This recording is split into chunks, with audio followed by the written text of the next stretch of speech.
Hello, my name is Dawn H. Jones and I'm your HR Wise Guide. Today, I want to talk to you about a painful topic. It causes immense pain and suffering, it aborts and distorts destinies, and it can change the trajectory of people's lives and affect their earning potential. It can stall or slow career progression and earning potential. So what is it? Race discrimination.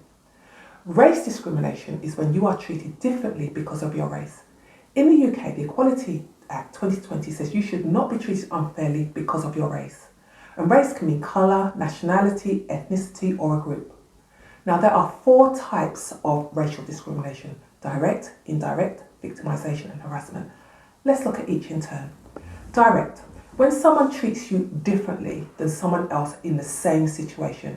For example, you face disciplinary proceedings, whereas your colleague who are of a different racial origin do not. The only difference in your circumstances is your race. Then there's indirect. Indirect is when an organisation has a practice, policy, or way of working that disadvantages. For example, an employer may insist that an employee's first language be English. Next, harassment. Harassment happens when someone makes someone feel degraded, humiliated, and offended. For example, a young man of Asian descent was often called "you slily-eyed git" by his colleague. His colleague considered this to be banter. It wasn't. And then there's victimisation, which is when you are treated poorly for making a complaint about, in this instance, racial discrimination, or if you're supporting someone's making a complaint. For example, you complain about your manager's treatment and you're threatened with demotion unless you drop the complaint. Now, whichever way race discrimination manifests, it hurts deeply. And before I go any further, if you're dealing with racial discrimination and would like help, I'll put the link to my HRY solutions in the description below. Back to our topic. During Race Equality Week, which took place earlier this year, the theme was Listen, Act, Change. And I attended 2 events. The first was launching of the report Too Hot to Handle, and I'll put the link to the report in the description below as well. Now, the report by Professor Joy Warmington and visiting Professor Roger Klein aims to understand the NHS's response to racism. And while I have not read the whole report, some of the findings resonate with my experience as a HR practitioner. Some of those findings include affected employees fear raising concerns. There's a perception that those in authority will not act on the concerns raised. Then there's a denial that racism exists, and there's a high bar to prove racism. Other findings include poor investigations. And the report also reviewed findings from employment tribunal cases. Now, Michelle Cox, who's a former senior nurse in the NHS, wrote the foreword to the report. And Michelle successfully sued her employer for race discrimination. And although successful, the cost to her well-being and career you can't calculate them. Michelle spoke at the launch and said there were no winners in the process, and she's absolutely right.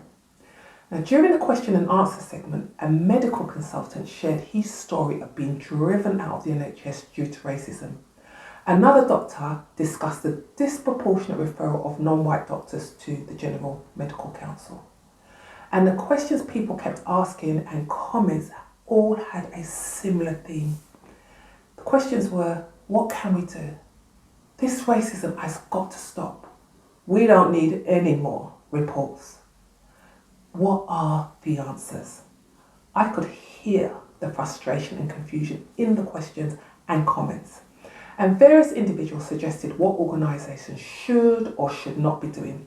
However, the suggestions focused on an organisational response.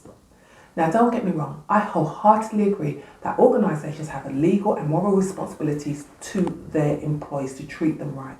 I acknowledge those that are doing that. However, there are still some employers who have yet to even admit or address the issue of race discrimination and its existential threats. That leaves employees in those organisations vulnerable to working in unsafe and toxic environments. And as a consequence, employees are breaking down and popping down and they're going to pieces. And the damage to their mental health and well-being is colossal.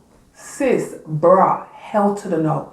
Whether your employer takes its health and safety obligations seriously or not, you must make it a practice of intentionally exercising a duty of care to yourself. You know what? You don't need anyone's permission to do that, and you certainly don't have to wait on anyone. I've put a list together of 10 things you can do to protect your health and well-being and keep it on. Number one, ensure that your work and conduct are of a high standard. 2, research your employment rights. You have many of these, but do you know what they are? And I'll put a link to one of my videos in the description to get you started. 3, be prepared to assert your employment rights appropriately. 4, put protected time in your diary by reading your employer's HR policies and processes. Here's a tip to make life easier. Make policy knowledge one of your short-term objectives. 5, sign up and attend your employer's HR training on bullying, harassment, grievance and disciplinary. 6, attend in-person employment law updates hosted by law firms, which are often free by the way, or sign up for the email list to keep you updated. 7, get a coach or mentor who can help you with your self-development. 8, read books to develop yourself. 9, listen to podcasts. And 10, surround yourself with calm and measured and insightful people who can give you counsel.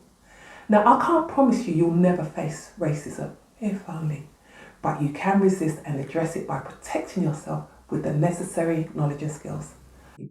Thanks for listening, and remember to be HR wise and thrive. Bye-bye.